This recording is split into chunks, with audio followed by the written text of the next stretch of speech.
a lot happened this week. A lot happened this week in the health sector, in the education sector, in the political space. And of course, in studio now we do have Reverend Francis Opana. He's the former private schools chairperson, Mombasa County, chairman, Mombasa County. And then we also have Sheikh Shabani Mwalimu. He's a political, economic, and social analyst. Good morning, gentlemen. Morning to you. How are you doing? We're doing well. I thank God. Yes. Okay. Reverend, karibu sana. Thank you. It's been, we haven't spoken to Reverend in a while. Yes, huu mwaka Reverend hajakuja hapa. Yeah. Reverend huu mwaka hajaonekana hapa, lakini karibu sana. Karibu. And then Sheikh Shabani is new to the show. Yeah. New to the show. We welcome you, Sheikh. Asante sana. Karibu sana. Thank you for hosting me, really. Yes. I appreciate your services. Thank you. A lot happened in the political space this week. And like I said earlier on, when it comes to education sector, when it comes to, again, politically, and then also in the health sector, I want us to start with an incident that happened on Sunday. That is on, is it 20, well, what's the date, 25th? Okay. I got it. Okay. Yes. What happened on Sunday at SEK with Tima Church in Odaya, Nyeri County, where a worship service that should have been quiet and Reverend exploded into a lot of chaos, right? People suspected to be plainclothes police officers plus armed assailants lobbed tear gas canisters and fired shots inside and outside the church compound while Rigathi Gachagua and his entourage were present. I think we've seen this in the news. And yes.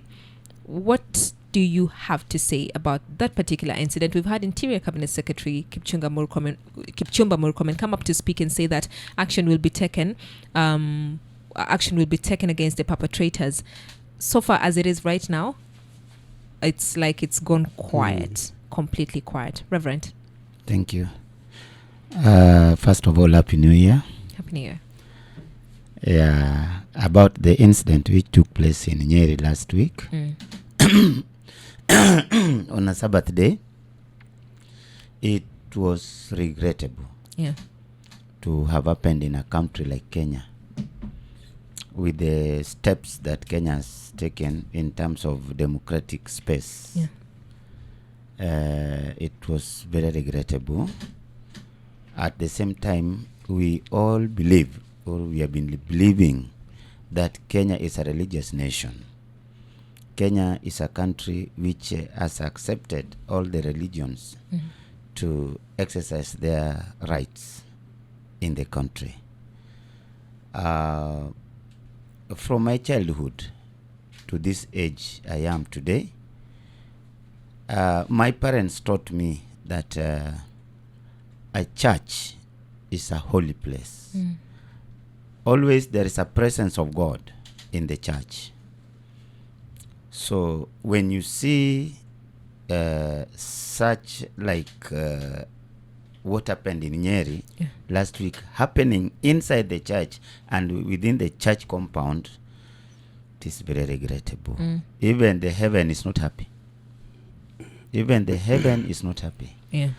But I don't know what kind of satanic it is, because it was not the first time church being attacked. Yes.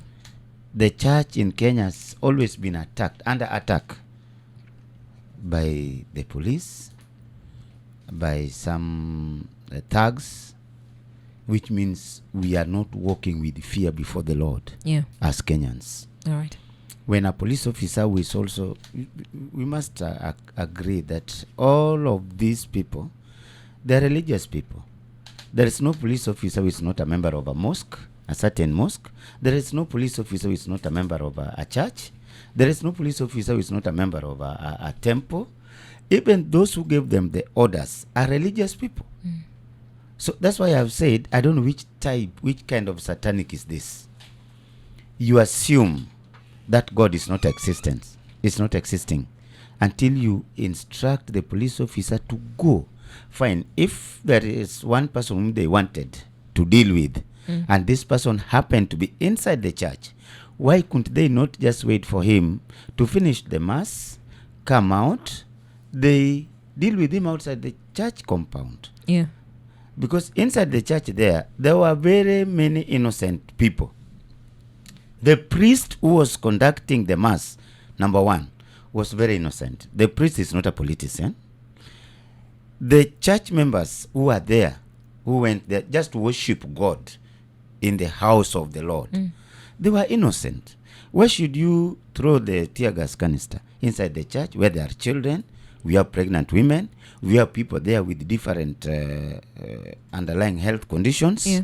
What are you trying to do, really? It is inhuman. It's inhuman. It was very inhuman, according to me. Yeah. Very inhuman. Sheikh. Yes, it's upsetting. Terrible, as my colleague has put. Actually, my head is aching seeing these atrocities actually committed under the so-called civil society. We are civil as we claim ourselves. In a civil society, actually, these things to happen, it's eye-browsing when police coming to the church and act in a violent manner, and remembering that these are the people who have maybe kama nani alivyosema kwamba these are the people wamekuja kuomba Mungu.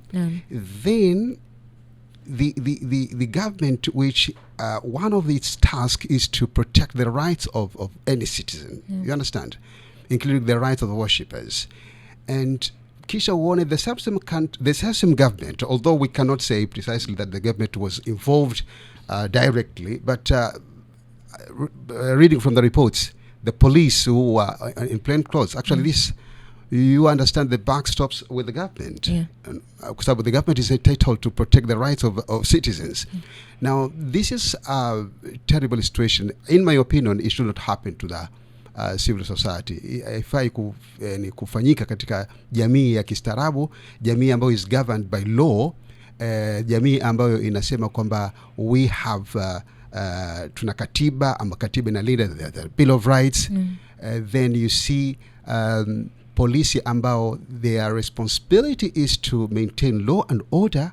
Then it turns around that the police are committing violence. So this shows that we are really contradicting ourselves. It should not happen for a civil society, a society that actually believes in law.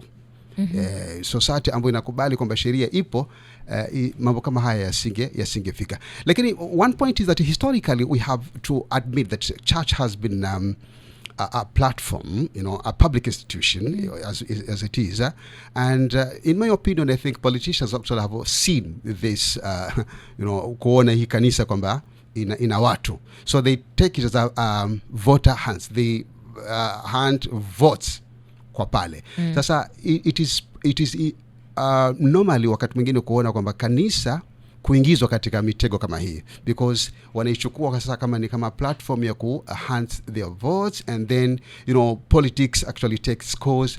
Sasa mpaka utakuta kuna contradiction between is this a kanisa or a political platform. Yes. And I think this is a slippery situation that the kanisa ama the church has put itself. Yani kwamba kanisa pia limekuwa sasa limevamiwa, naweza sema, na wanasiasa. Yes. Kwa sababu wanasiasa wanaliona kwamba pale kuna kura. Sasa ndio utakuta kuna lot of politics actually. Utashangaa wakati mwingine ukiangalia services za kanisa, je, is it a service or a political speech? Yes. Because wanasiasa, they take it. And this is a culture of our politicians. Even the barrel ceremony, we see politicians taking the barrel as a political avenue. In my opinion, this is sad, and it should not happen for a society that believes in the rule of law, that believes in the so-called ethics and principles. Yeah. One of our listeners this week said something similar to what Shabani is saying. And let me just read a comment. And he said that my 2 cents on Rigathi Gachagua's situation is that, without playing the devil's advocate, this is simply the interest accruing on years of laundering politics through the pulpit, right? You can't feast on political donations and then cry persecution when the same hand throws tear gas instead of cash. The church traded prophecy for proximity to power, and now it's surprised that no one listens. Moral authority doesn't survive transactional faith. Until the church divorces itself from the circus currently, cosplaying as a state, it will remain just another tent in the show. It is historically, this issue is dated back to 18 to 1648, and then came to what we call French Revolution historically, where the church and the state was having a very there was a conflict between these two institutions. Now, it is mentioned historically that the birth of secularism, where the state should operate independently and the church does so. It should also operate independently. Then the idea was that we have to detach religion from politics. You understand? The idea behind it was that mixing these two institutions may create violence and conflict. So it was argued that separating church from the realm of politics in one way is to protect the rights of citizens, to promote peace and maybe prevent ourselves from conflicts. Yes. But sasa mambo yanakuja yale kwamba kanisa, wanasiasa wanatuambia kwamba dini na siasa ziwe kando, lakini wakati wa kura they came to Sheikh, they came to sasa they're contradicting themselves. How do we say that do we believe that state and religion should operate separately? Then mnatumia kanisa au mnatumia msikiti katika masuala ya kisiasa. How? So I think this is a double standard. Maybe we don't know exactly what the idea is all about. Secularism in my opinion is detaching religion from politics. Now politics should according to what they understand, they put that politics should be left out. I mean, the kanisa lisiwe katika siasa na hakuna state religion. But how does politicians today, hii culture ya politicians, when they come to church or come to mosque and pray siasa na nini, if in my opinion I think they contradict themselves. Okay. They are contradicting themselves, because when people say that they believe in secularism, then in my opinion they should leave the kanisa alone na msikiti pia alone. Although I don't agree with this narration, in my opinion then politics is part of religion. Okay. Yes. Reverend Opana, do you feel like at some point the church lost a grip on this? Are we seeing an element where the church allowed the politics so much in that we're getting to a space where now we're seeing a disrespect of the pulpit as it is? Thank you, madam. To me, I'm not specifically sure whether by the time when this attack was taking place, there was a politician addressing people inside the church. I'm not sure. Not even forget about this particular incident. We've seen this push and pull. In fact, I think last year that's when we saw pesa imeletwa, pesa irudishwe, don't politic on the pulpit. We do not want politicians to come and play politics in church, right? Do this relationship between the church and politics do you feel like at some point the church lost that strong grip of now respecting the pulpit like as a holy place? The church, as per me, the church is still defending the pulpit as a holy place where the presence of God dwells in. It is something very difficult, because each and every politician is a member of a church, a certain church. True. So they are Christians, correct? So stopping them from coming to church is not possible, because they also need God. They also need to be served by the same priest. They also need to be preached. So where the problem is, it is the politicians themselves who maybe are abusing the opportunity given to them to attend the masses in the church. But coming to what has happened here, we are under a system called Kenya Kwanza, is it? Yes. Do you know the platform which Kenya Kwanza got into this leadership, mamlaka? They got it on the platform of God-fearing. You saw Kenya Kwanza during the campaign. I believe all of us were here in Kenya. Yeah. You saw them going to churches, dishing out money. 5 million, 10 million, see how much millions. They did it. And they were saying, when they come into power, they will defend the right of the church. They were going to defend the right of the religion in the country. So as we speak now from this studio, to me, I don't know what has changed. That they are allowing the police who is being paid by the taxpayers money to go to a place like a church and do what they did in Nyeri. In fact, maviongozi wa kanisa persuaded their followers to vote for the Kenya Kwanza to come into power because of the pledges they made to the church. We are going to defend the church. The church has been abandoned. They said so many good things about defending the religion rights. But today, the implementation has come in a different way. They are not implementing what they promised to do. Yeah. So the church has not lost the grip. The church has not lost the grip. The church is still church. So it is the politicians to style up. They should know. That's why I said when you came to me that I'm not sure. I'm not specifically sure whether by the time when this attack was taking place inside the church or in the church compound, there was a politician addressing, doing politics inside the church, or it was the priest conducting the mass. There, I'm gray. Reverend, nitaanza na wewe follow up ya Miriam kwamba mwanasiasa umesema ni muumini, anakwenda kanisani kuabudu, anakwenda msikitini kuabudu, lakini yule ambaye kwamba anaongoza ibada, awe ni imamu, ni shehe, ni bishop, ni pastor, wao ndio wanawa recognize Miriam kwamba amekuja, ni mbunge mheshimiwa, and then anampa nafasi ya kuzungumza mbele ya wale ambao kwamba ni waumini wamekuja pale. Yule akianza kuzungumza siasa mbele ya wale waumini, kosa wani la nani?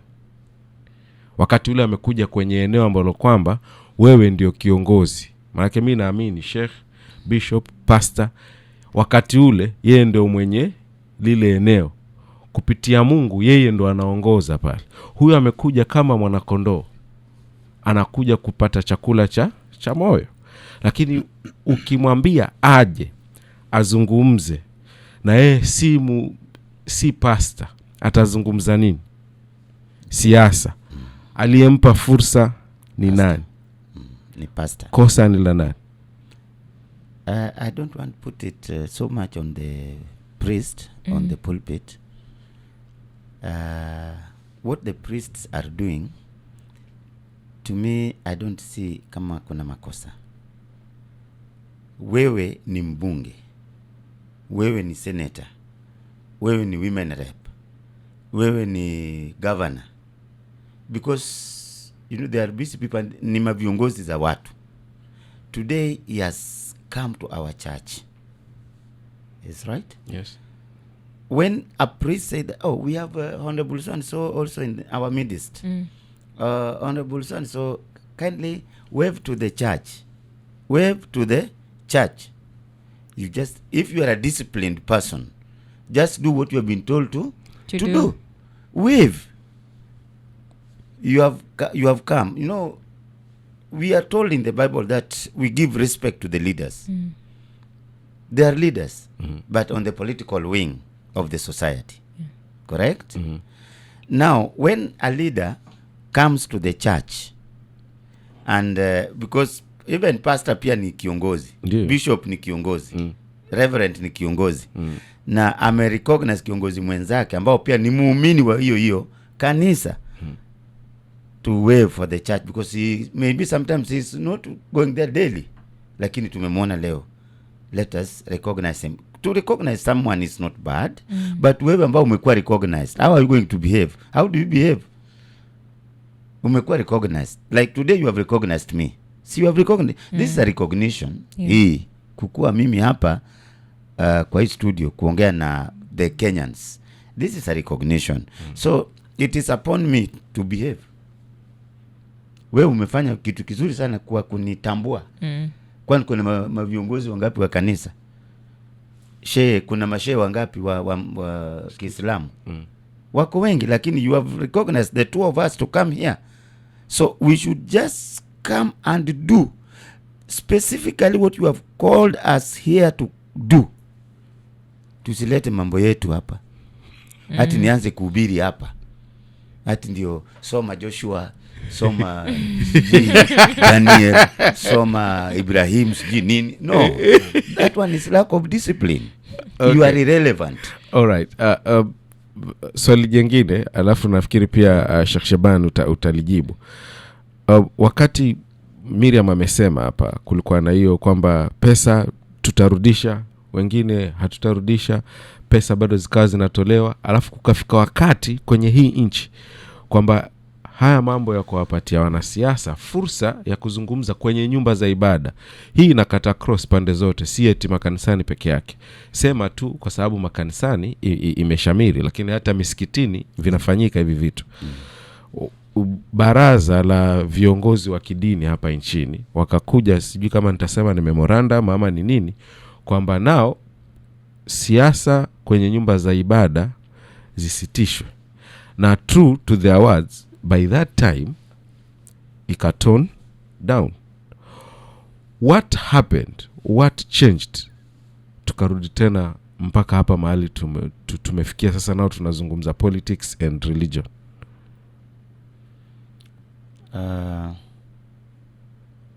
Nitarudi tu pale.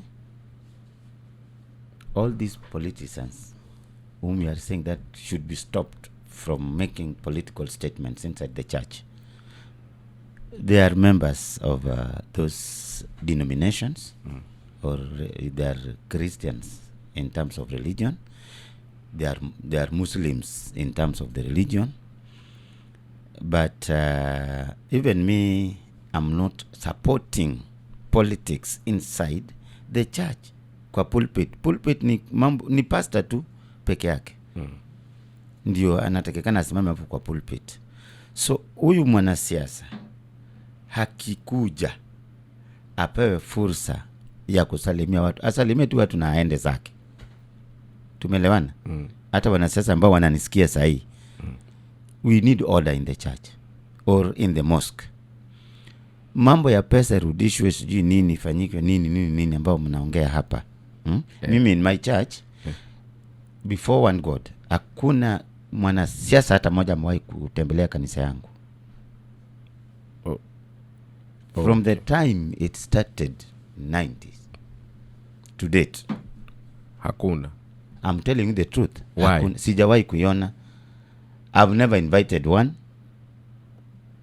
Okay. Except there was a time one of my pastors, the late Bishop Ochanda, died. Yeah. Oh, yeah. Or is when Mheshimiwa Joho sent his brother, anaitwa nani huyo alisimama Nyali? Saido. Yes. Just to come and bring pole yake wakati ulikuwa unafanya rambe mchango ya mazishi ya askofu. That's when I saw a politician in my church. But hakuongea siasa. Bila Saido alikuja, Mheshimiwa Saido alikuja akaambiwa asalimie watu. Yeye alisimama tu, aka wave na akatoka. There was no politics. Na wakati huu tulikuwa tunaomboleza kifo cha askofu Ochanda. Yes. Norbert Ochanda. Yes. So that is how it was. Lakini nasikia wakienda wanapeleka pesa. I've asked you, what did the Kenya Kwanza system do when they were campaigning They were visiting churches. Na ndo maana nani akasema Miriam kwamba did that, unajua kuna kitu kinaitwa mtego. Inaweza kuwa si tuliiona ni nzuri na ikapendeza kwamba pesa zinakuja, of course zinafanya vitu vingi, kuna madarasa yatajengwa, kama kuna shule, kama kuna vitu vimepungua pale kwenye nyumba ya ibada vinafanywa kazi. Lakini mkipokea, was it mtego kwamba nyinyi sasa mmeshalegea nao mmeaccept hawa watu ku take control as it was put na nima? Nafikiri niweze kuingilia kidogo hapa. Nimesema kwamba historically kuna mjadala mkubwa kulikuwa ndani ya vitabu kwamba je, siasa na dini ni vitu vitenganishwe ama ni vitu viwe pamoja. Na kukatoka rai mbili. Rai ya kwanza ni kwamba dini isichanganywe na siasa, kwa sababu wanasema ukichanganya siasa na dini unaichafua dini. Rai ya pili ni kwamba no, dini huwezi kuichanganya. Siasa na dini huwezi kutenganisha, kwa sababu dini ni siasa. Kwa mfano hata katika sisi Waislamu tunaamini kwamba Muislamu lazima awe mwanasiasa kimaumbile, kwa sababu siasa maana yake ni kusimamia watu kwa mujibu wa sheria fulani. Sasa inategemea sheria ile ni sheria ipi. Kwa hivyo kwa msingi huu sisi hatuamini kwamba siasa na dini ni vitu kando. Lakini sasa tatizo hapa nadhani si siasa na dini. Tatizo hapa ni morality. And I think this is what we are lacking as a society, because what I understand is that even a politician who really believes in the existence of Allah subhanahu wa ta'ala, ni mtu ambaye anafeel kwamba yeye mwenyewe atahisabiwa, atakuwa wajibishwa mbele ya Mwenyezi Mungu. So any act anapofanya atajua wazi kwamba huyu mwisho dunia nitaondoka. I think this sense of responsibility, this sense of feeling that I'll be held accountable before Allah subhanahu wa ta'ala lacks in our politicians. That's why they see that sometimes they corruption, mambo kama haya, ukorofi, ufisadi, they don't care about it. So the problem pia ni kwamba this is more political. Jamani, muelewe kwamba kanisa na misikiti wakati wa kampeni hutumika kama avenue, kama nilivyosema, kama chambo cha kanisa. Ujue Waislamu wana kura hapa, na even the church wanaangalia kama ni kura. Sasa sometimes these acts, hivi vitendo vinafanyika, incidents, we cannot isolate them from political concepts. Sometimes these political activities, and in political stance we say koi bono, who benefits from this situation? Nani anafaidika yakitokea matukio kama haya? Simply because maybe people want to create what we call sympathy vote, kwamba labda naonewa mimi kama shekhe, sasa atanisupport kwa sababu nimeonewa, so I create an incident. I don't say that kwamba this incident was created or staged, but in politics, my dear, this is what happens. Sometimes you create an incident, you understand, a crisis even, only to win the sympathy vote. So I don't know exactly, sincerely, sijui kwamba kitendo kimefanyika, hakuna political move yote, yani motive yote. And I doubt that hizi kanisa na misikiti wakati mwingine hutokea matokeo kuwin sympathy ya mtu. Lakini pia, how do you risk the lives of innocent people only for your political mileage? This is actually, it's shameful. Ni kitu cha hatari, iwe kwa malengo ya kisiasa au malengo ya yote yale. Vipi huue watu ama ushambulie watu ati kwa sababu unataka umaarufu? So in my opinion, I think lack of morality, lack of reputation, lack of ethics in our politics, actually this has really costed us a lot. And you see, the former deputy president Rigathi Gachagua said that this is an assassination attempt, right, on his life. And if you've been observing since he was impeached, we've seen constant attacks, especially when he's on a campaign trail, when he goes to different places. We see it's always violence. Yes, they're always chaos. What do you have to say to this, Reverend? Myself? Yes. Those are friends. Yeah. Rigathi Gachagua and the system, they're friends. They're one family.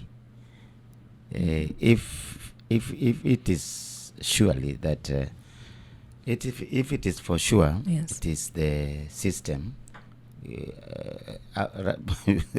after him, running after him. Here they know what they are after, because the system is theirs. They know their their policy they made when they were forming it. They know hata kama walikubaliana mtu akitoka atakimbizwa hivyo, I don't know. Hiyo ni yao. Your system, yeah. Are we together? Yes. And I remember, I remember the I think Machiavelli, who puts that democracy is about illusion and deception. Sometimes we need to be very careful. Yeah. Kuangalia je hiki kitendo kimefanyika chenyewe au ni siasa. You cannot really tell because you see democracy is full of lies. You create something, we have that we call negative publicity. Yes. Nataka kujenga yani jina langu, so I do something that I'll capture your attention. Yeah. And in politics, crisis is capital. You understand? Yeah. Yani majanga ni utaji. Sometimes I create a crisis, wewe utaniona kwamba nina majanga, lakini kumbe from that crisis I became popular. And popularity in politics plays a great role. Sasa I keep wondering, Gachagua has been on the political arena, but seriously after impeachment. So he was a deputy president, yes, as we know. But after impeachment, actually, kwa nini headlines sasa ni Gachagua?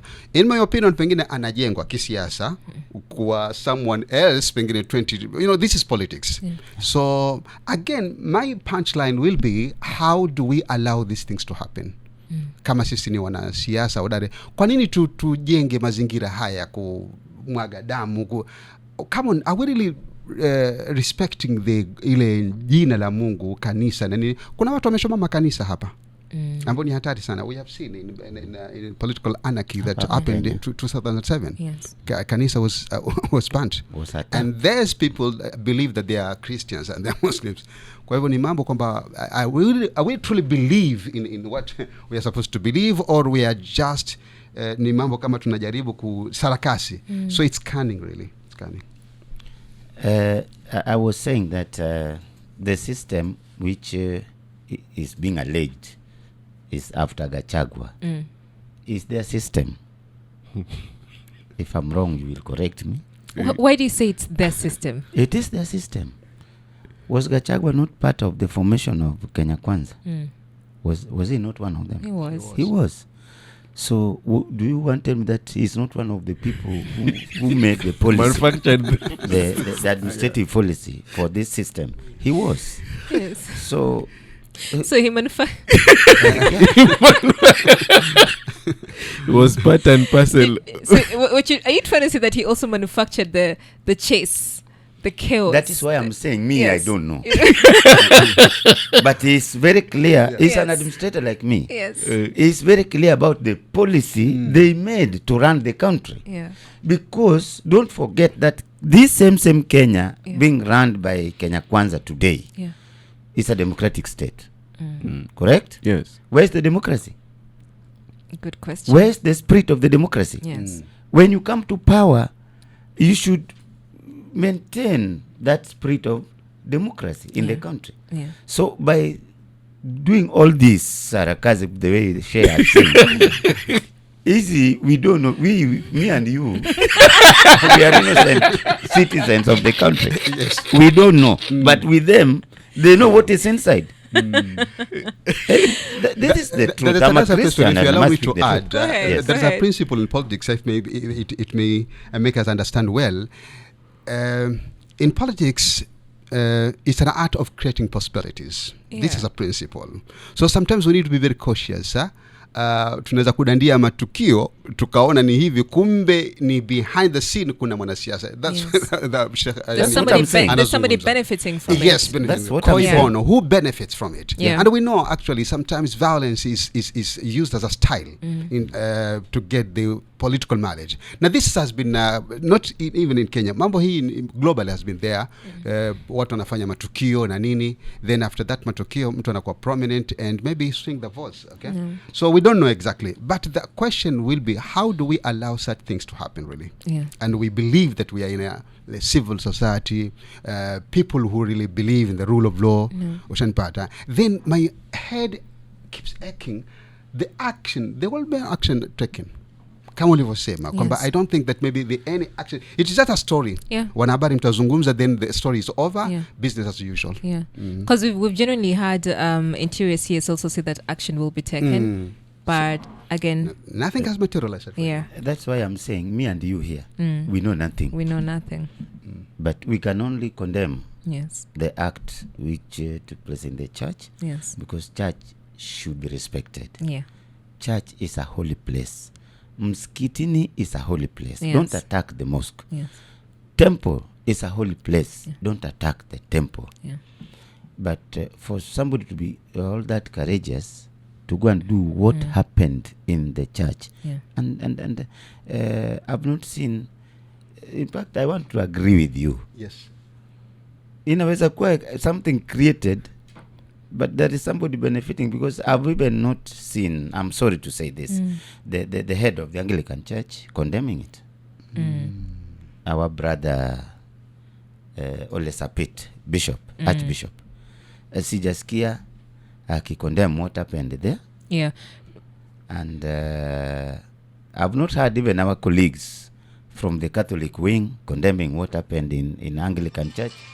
We do have a few. We have the National Council of Churches of Kenya that called the tear gas assault a violation of the Constitution and the sacred worship space. We also have the diocese condemnation.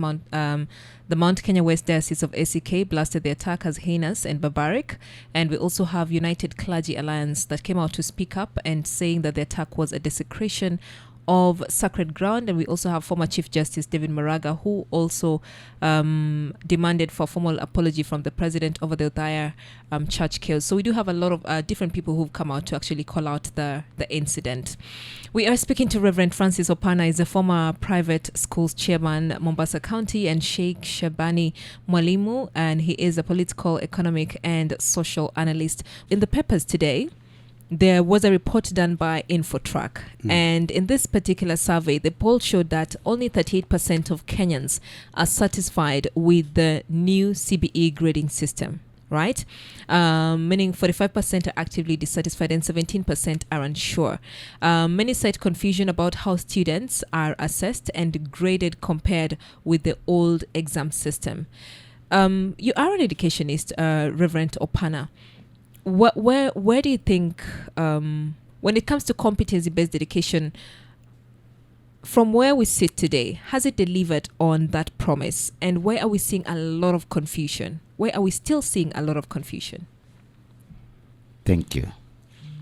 I think I had talked about it before, if you can remember. Yes. And severally. Hapa. Up to this moment I'm sitting here, I don't support CBC. I'm not for it. From day one, when Matiang'i pronounced it, I disagreed with that proposal of Matiang'i. By the time when Magoha was pushing it, was forcing it in the throats of Kenyans, I've never liked anything called CBC. And I said, it is not late. Let us reverse back to the 844 system of education. As we speak, it will not be delivered as Kenyans were expecting, and even wenye walileta wale wenye wako Jogo House, hata hao wenyewe wameshindwa. Waelewi hii ni nini, inaitwaje, sijui nini, ifanywe vipi. Are we together? I said something here, if you can remember. Yes.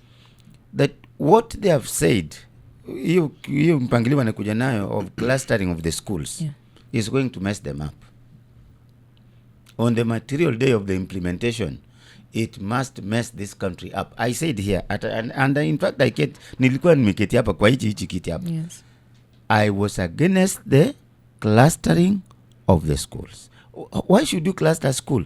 When you cluster a school and you don't carry up the civic education to the people whom you are expecting to take their children to those schools which have been clustered, expect zero response. Is it because, before I continue, Sheikh, where do you think the problem is? we are living in a system of trial and error. In my opinion, this is a product of trial and error kind of leadership. Education is key and very prime to our kids. This is something that has been enshrined within the Constitution. Better education. Si elimu, yani bora elimu. Tunataka watoto wapate elimu bora. The quality matters a lot. Yes. Well, I've been in schools. Nimekuwa katika hizi shule. It's so sad, my dear. President juzi amesema kwamba hataki kuona mtoto nyumbani. Wote waende wapi shule? Yes. But this is not happening. I've seen a clip here. Wazazi wanalia, watoto have been suspended, no school fees, no.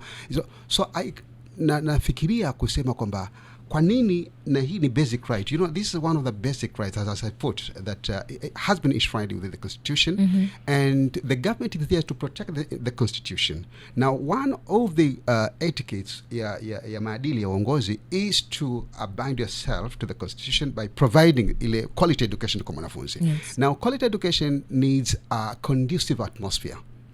So the rush of CBC, as Reverend Alpasema, I was wondering myself, why this rush? CBC, because unamwambia mtu awe na swimming na nini, mtu from all the way Garissa. Utamchimbia nini mtu huyo? Yani, I mean the infrastructure, were we ready to put infrastructure at place? Unamwambia mtu atasomea siju nini, na yet the school itself hakuna hata umeme labda. Unamwambia mtu unamletea laptops na nini. So I think ni yale kwamba I think we made this crisis, I think, in order to benefit. There is someone who benefits from the chaos that we see. Yes.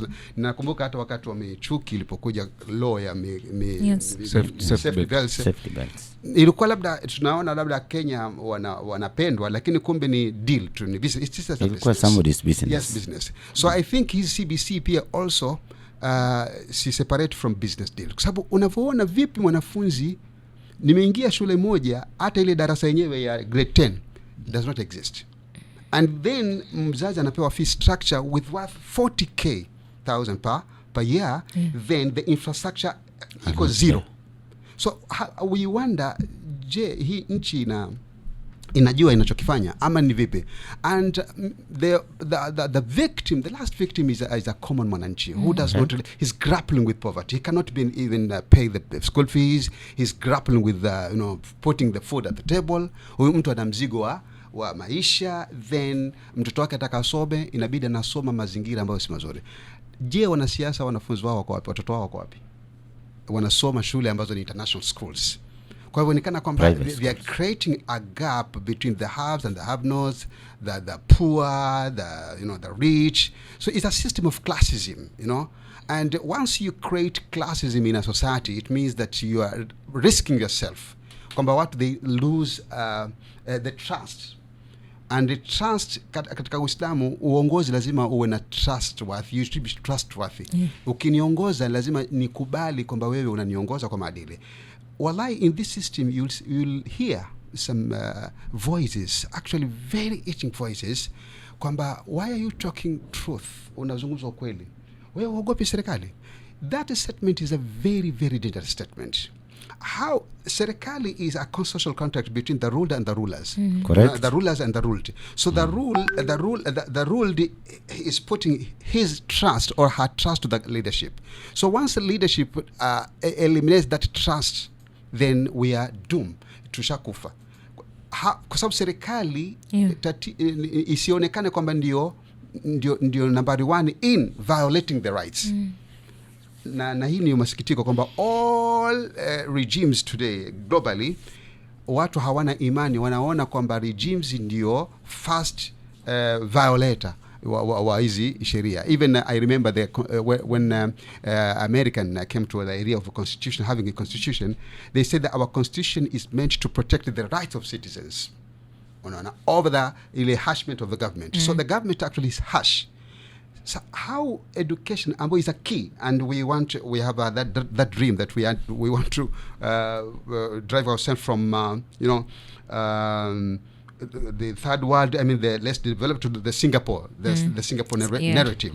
Yes. This is fast and furious. Inashangaza sana how we are grappling with education. Okay, We have not yet actually solved problems, 60 years old problems, yet we are dreaming to be Singapore. Are we really putting the factors at hand? Kama mambo ya elimu tayari natushinda. Na elimu, tutafika vipi ya Singapore kama hatakuwa na technocrats?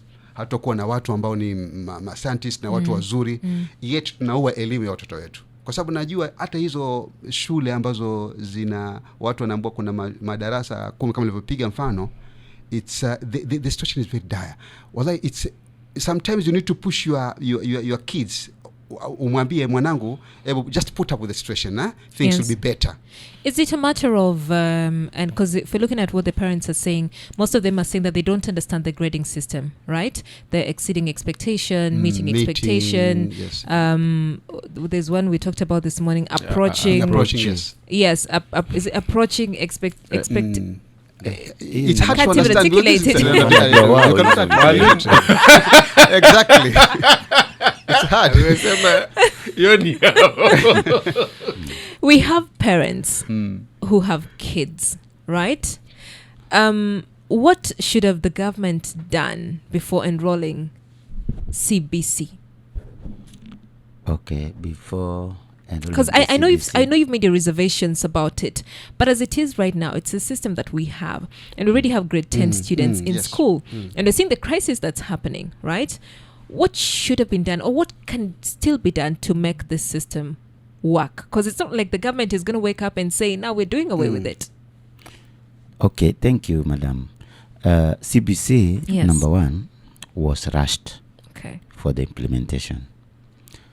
And Kenyans, that's what Sheikh is saying. Yeah. There must be somebody benefiting in this. Not the common mwananchi, not the children. Kuna mtu hii kitu inamfaidisha. Yeah.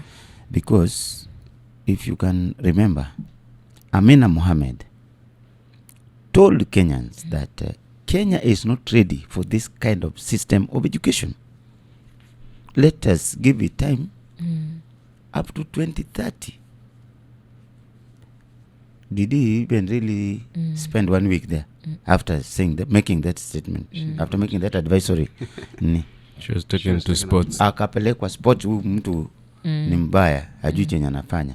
But kama wa Kenya ama and the then system wangemsikiza Yeah. huyo mama, hatungefika hapa. Tungekuwa tunaendelea na system yetu ya 844 na mambo ingekuwa sahi bado iko sawa. Hii system is too expensive. And the other time I said here, to me, I don't know, I'm not a technocrat in the Ministry of Education, Jogo House. I don't know whether the research was carried out for this CBC. You know, research, when the research is done, the research is analyzed and the research is classified. It will give you the correct direction to take with that what you want to do. Yeah.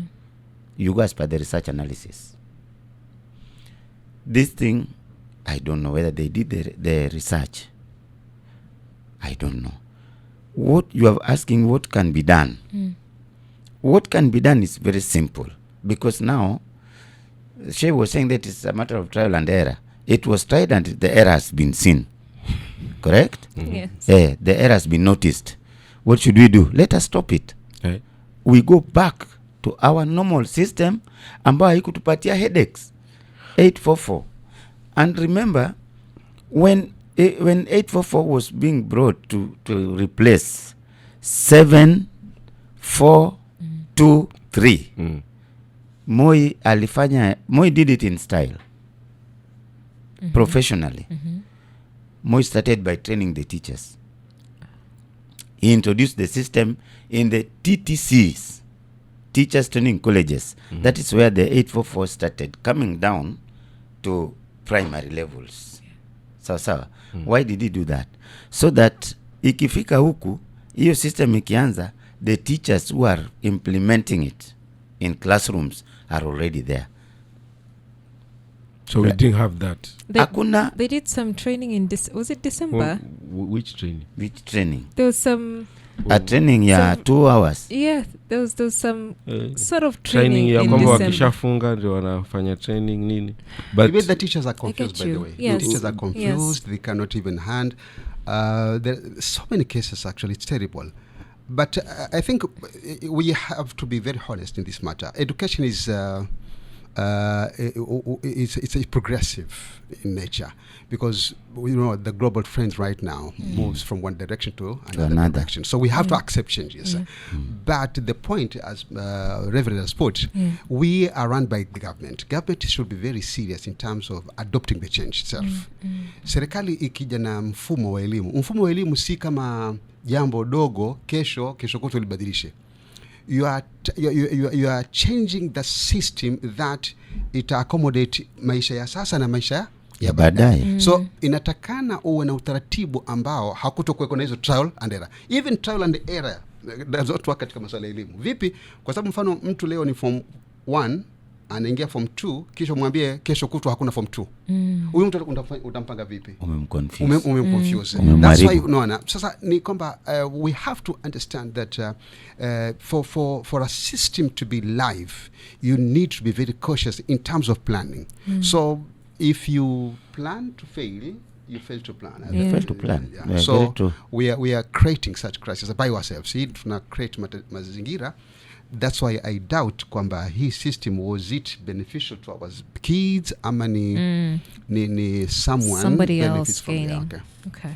And to add something on what, that's why I'm saying I'm not sure whether the research was carried out. Research, my friends, research is very key. Even when you want to start your own business, in business we call it feasibility studies. But in matters like bringing a new system, that research must be done. Is it going to be beneficial? Research will reveal it.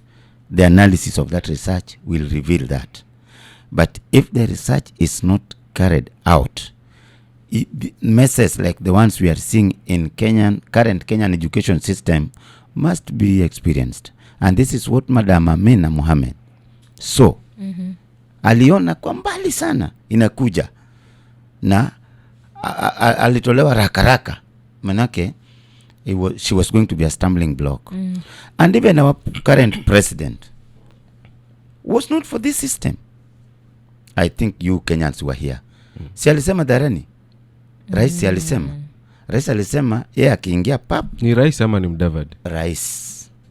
Rais said hiyo system anasikia hapo inapangwa ya 844, yeye akiingia it will not see the light of the sun. Now basing on that, alivyoapishwa rais aliappoint a task force of around 42 people wenye wamesoma, wameelewa, wamebobea, wanajua kile ambacho kwamba wanakifanya, wakajukumika. That was around 1 month or 2 months. And then we saw them doing it. You saw them. We saw them doing it. And now unasema research haikufanywa, but these people are elite in our education system. Wakakuja na report wakasema kwanza 7, 8 and 9 should be domiciled kwa primary, right? And then 10 yenye ndo iko na hii mashaka chaos left right and center ikue kwa upande wa second school. If hakukuwa na research huko nyuma, ilikuwa rushed, and then tukakuwa na task force yenye ilikuja na report, what's the problem? Are they not following the report? Ama shida wale waliotengeneza report pia na wao hawajielewi? Before even maybe a response, I want to intervene also. Education in Kenya is one of the avenues also of corruption. This well known. If you look at the budget, education ilipata slot kubwa sana. 702. Yes, this is a huge amount of money. And we have seen chaos in terms of disbursement of funds. Na my headmaster wengi, my principals have been caught in corruption. So sometimes I think maybe this is one of the avenues also to simplify the process of corruption. You know, we are living in a system, Salim, that breeds corruption. So when we are living in that system that actually is deeply rooted in corruption, then any issue is a corruption zone. Unaweza kwenda majumba mwingine ukaambiwa hapa ni no corruption zone, but I think we are living in a corruption zone. Na hiyo mesi zote hizo CBC na nini, kuna vitabu vinaandikwa na nini, so ni corruption yote hii. I think we are in a system that breeds corruption, and we need to wipe out that kind of system, because inamaliza maisha yetu na inaua systematically, because these are the kids. So if they lose the direction from the early stages, then we are decomposing their future. And it will be terrible, because tunataka wanasiasa, tunataka viongozi katika nchi. Sasa viongozi kama tunawalea mazingira ambayo hatujawekea conducive mazingira, then the nation will be leading to a destroy. This is a charade. Okay. Allow me to respond on what you are saying about the formation of a task force. Who are in that task force? That is where the president, His Excellency the President, was misled. Mimi kama ningekuwa yeye, bila alishakata mbele ya watu ya kwamba hiyo haitaona the sun rising. Angewachana tu nayo hapo watu waendelee na 844. But coming up to form this, being influenced, being convinced to come up with a task force for the CBC, that is where the problem started from, because that task force, those who are there, they are friends of the publishers of the books. A publisher is having his own interest. And by the time when this Kenya Kwanza government was coming to power, ile regime nyingine ilikuwa inaitwaje? Jubilee.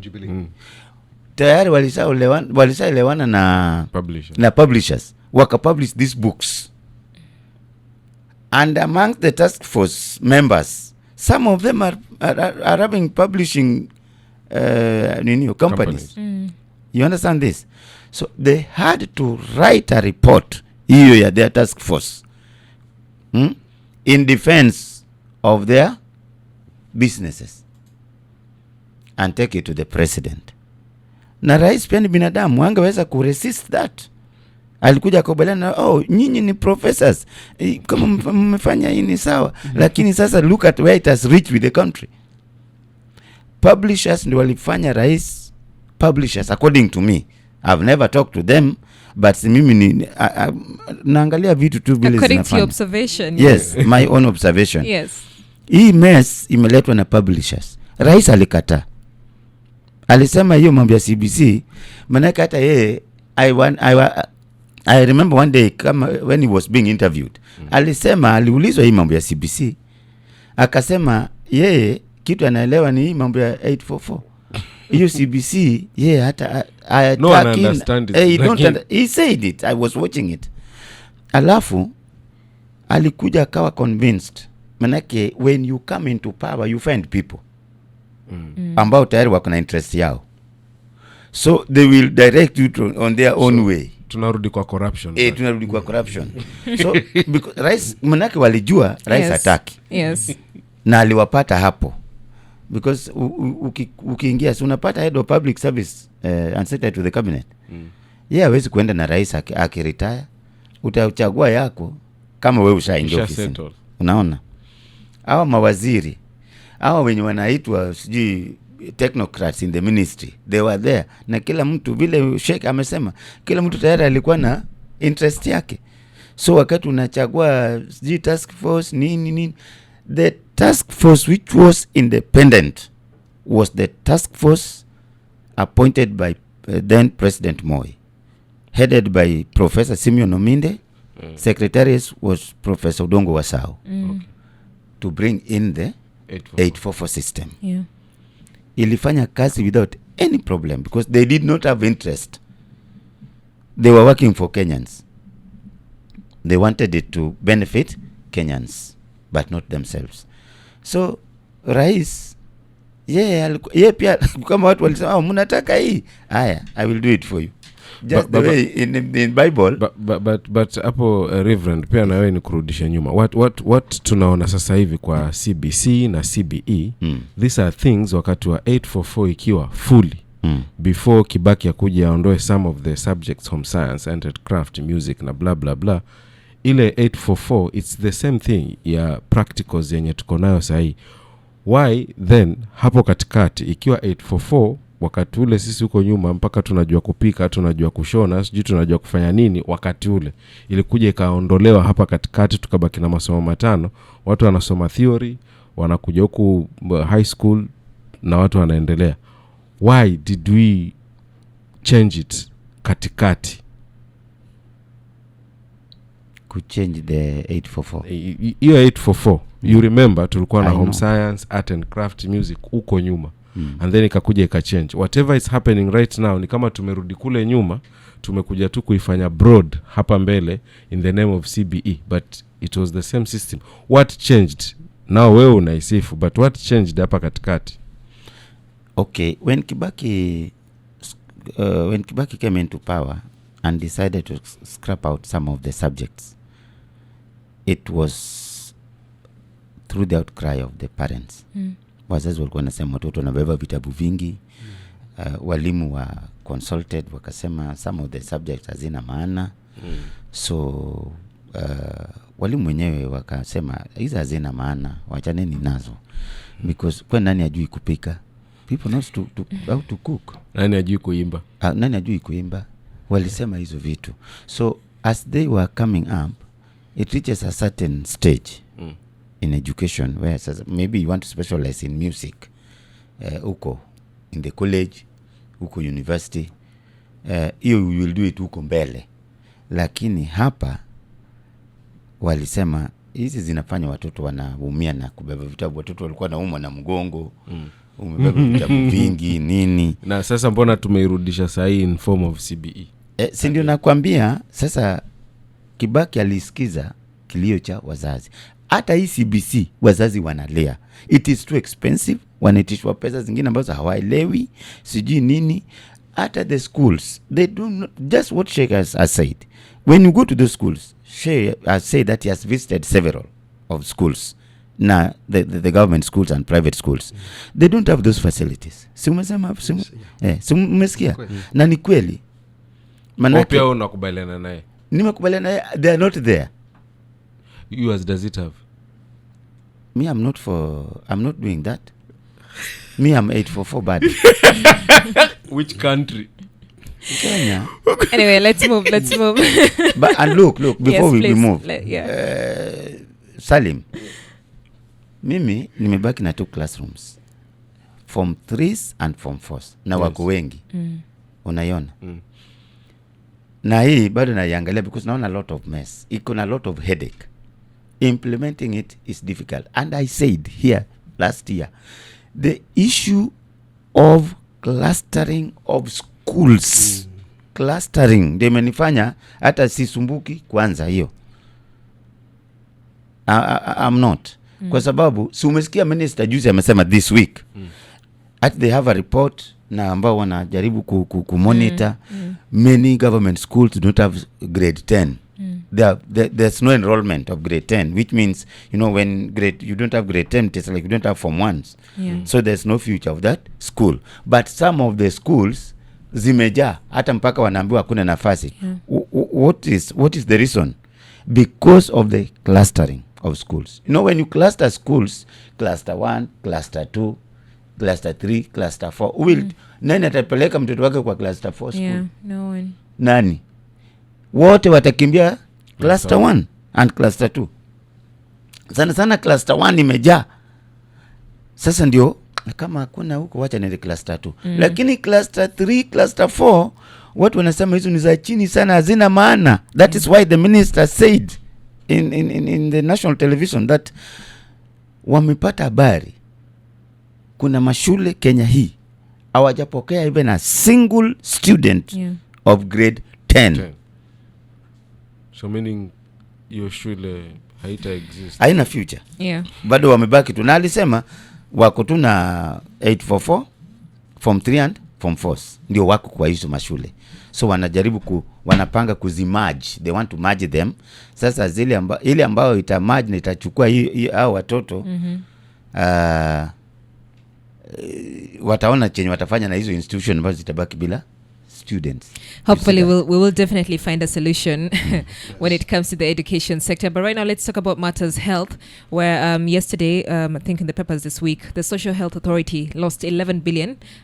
It's reported that it lost 11 billion shillings to fraud between October 2024 and April 2025, with the private hospitals submitting bulk of the fake claims.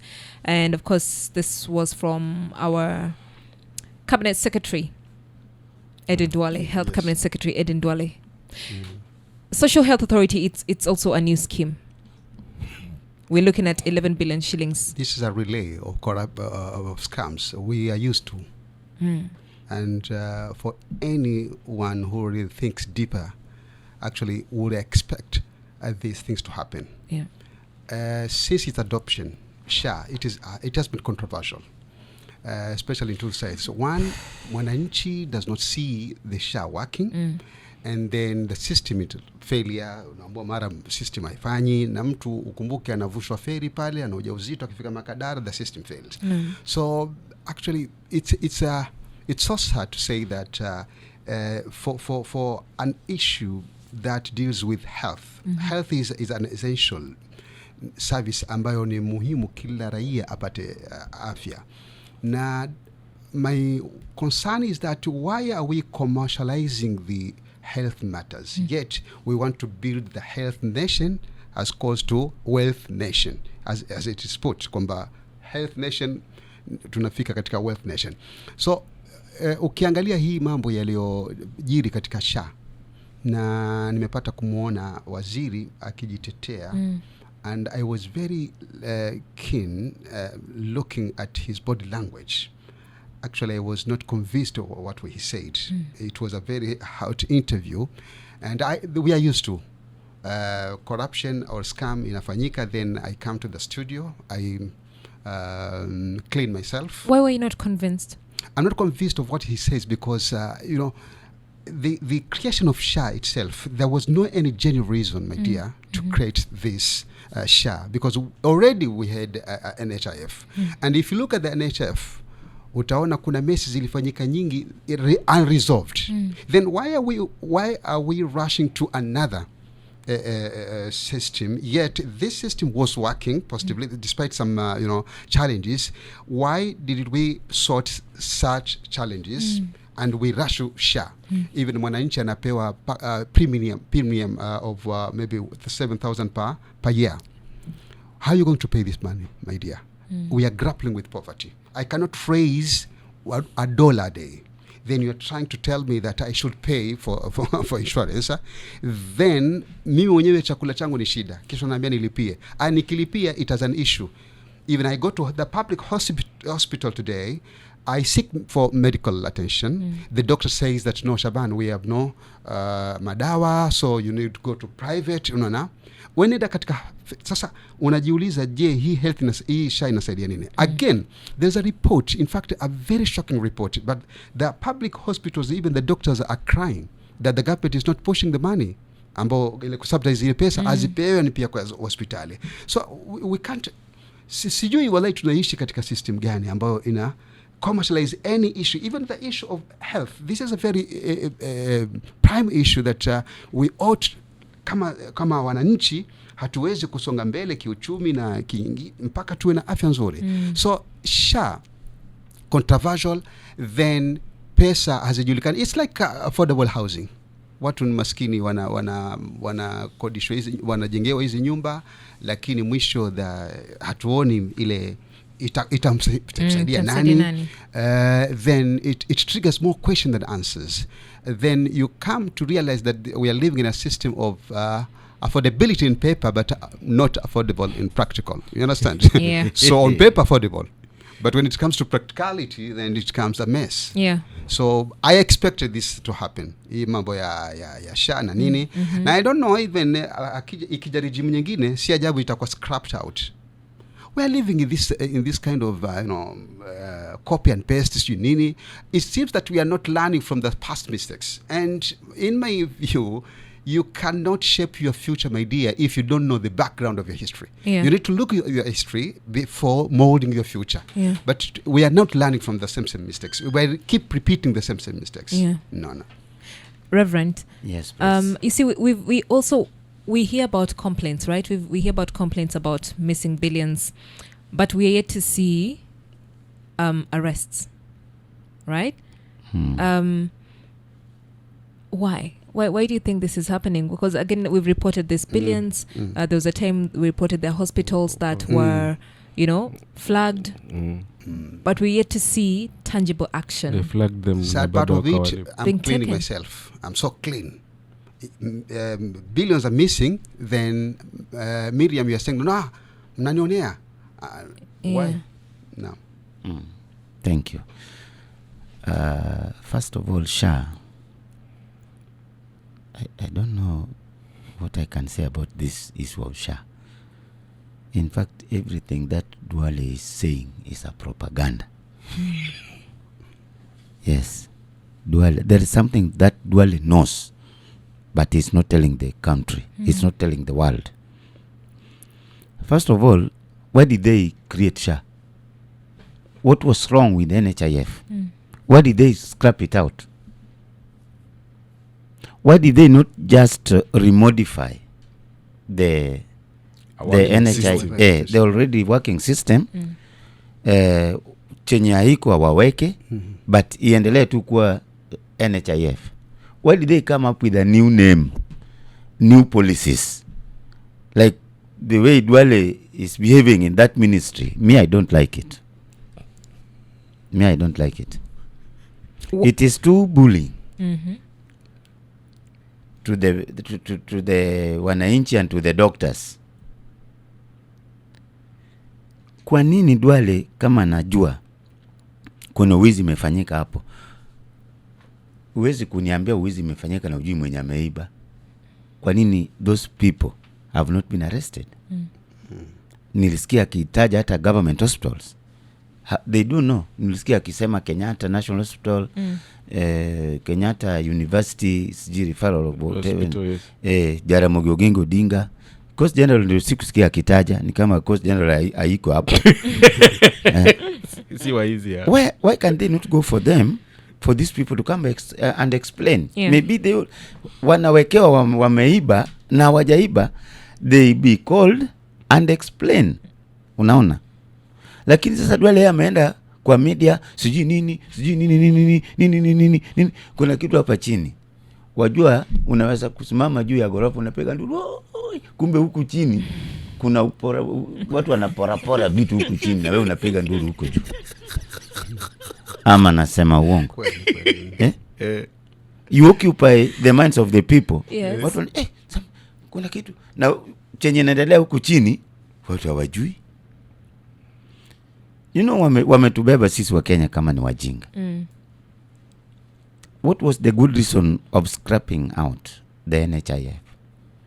Fine, they alleged when they came into power, they alleged that there was a lot of corruption in NHIF. Yeah, a lot of money was lost. A lot of money was lost. Yes. So today, what are we witnessing? Same thing. The same thing. Yeah. So there was no good reason. And why? Because nyani ni yule, mti ni yule. Nothing has changed. So we just changed the name. The name on. Corruption, if you fight corruption, as they put, Yes. the corruption fights you back. We are living in a system of political impunity where nitaiba pesa za watu, then kwa sababu nina enjoy ile political, ile favor, itakwenda tu katika mtaripoti nyinyi watu wa habari, then my name will be clear, and then you will elect me on the next cycle of election. Okay, so I want to go deeper on this issue about corruption. Why? Because you have asked a very important question. Why we have not seen the arrest of these, the corrupt elements? We have what we call hedonism. Hedonism, it's a philosophical idea that puts that the ultimate purpose for life is to seek materialism.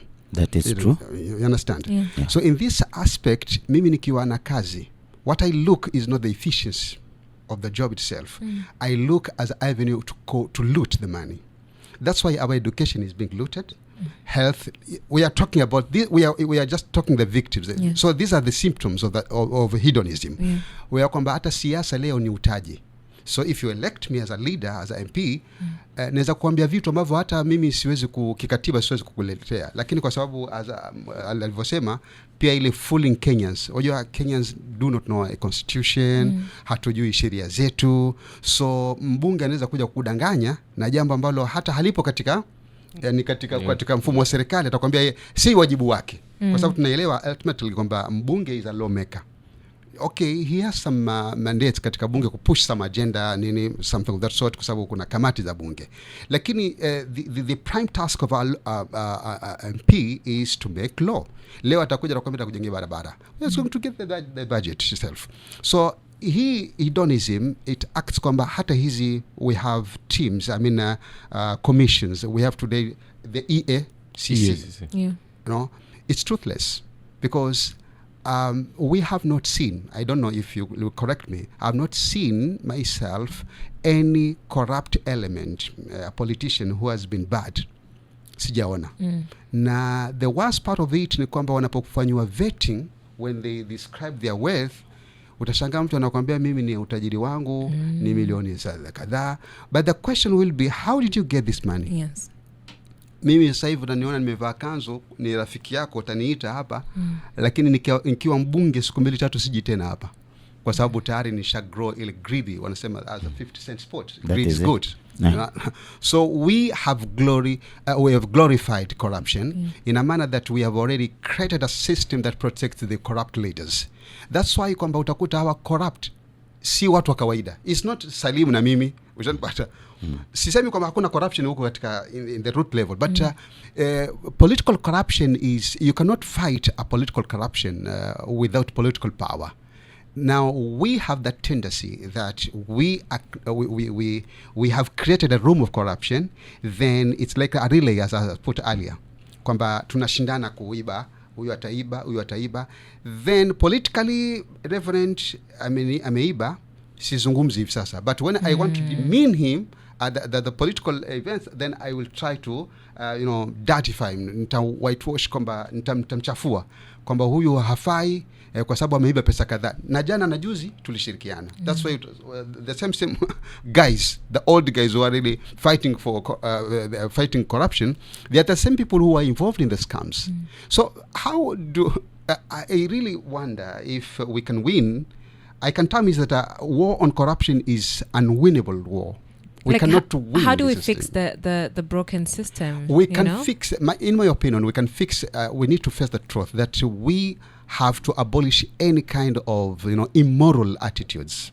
Zile tabia zetu za kiubabe tuziondoe, ile thuggery aspect, na turudi kwa Mungu kama alivyosema Reverend. We have to tujue kwamba sisi ni wanadamu, we are compared to live in this world. Tuliumbwa hapa na Mungu atatu account katika hata shilingi yako moja. Mungu ataka. Ukinibia mimi, conductor akimwibia abiria, awe na ile sense ya accountability, a sense of responsibility, then we tuta eliminate corruption. But if we are remaining the same caliber kama tunavyojua hivi mambo yanavyokwenda, I think we should expect more to happen. Yeah. And the business will be usual. Okay. No. I think Reverend, yes, before we wrap up. Okay. Yes. I say that there's a lot of propaganda. Yes. Kuna nduru mingi watu wanapiga, but huku chini wenye, what do you call them? The corrupt people are doing their job. But somebody is on the cartels. top. Somebody is on the top of roofs making noise to confuse people. You know, when you are running a complex society or a complex organization, it doesn't need the running of a complex of organizations doesn't need reactive people. It needs proactive people. But you see, like what is happening now in the minutes of health. Yeah. the minister is too reactive. He's not looking for the solution. Yeye is there condemning people, nini, doing what? Look for the solution. Go deep. Just what Sheikh is saying. Tuko na watu wa EACC. Tuko na watu wa DCI. The investigators. Unaona? And before you reach there, yourself, he has got powers as the minister for health. Kukutana na watu wote wenye anawasuspect, akae nao chini, awaulize, how did this happen? If it is true that zili happen, na the government haijui. Wajua kama imefanyika na serikali haijui, ni rahisi kuifuata. Lakini kama kuna watu hapa, we umeweka huko juu, piga nduru na sisi tubomoe huku chini, then it is very difficult. But I want to repeat, we should not be all that reactive, but let us be proactive in administration. All right. Yes. Thank you so much. Thank you so much. We've been speaking to Reverend Francis Opana, former private schools chairperson, Mombasa County, and Sheikh Shabani Mwalimu is a political, economic, and social analyst. Of course, looking at stories making headlines across the week, and most of them touched on the health sector, education sector, and then also know what's happening in the political landscape. Thank you for making time today, gentlemen. Thank you. We do appreciate. Thank you so much, madam, and a brother. May God bless you. May you keep on working here. Amen. May God bless you too. Yes. Amen. Thank you. We represent the music, the great vibe. Swahili Pot FM.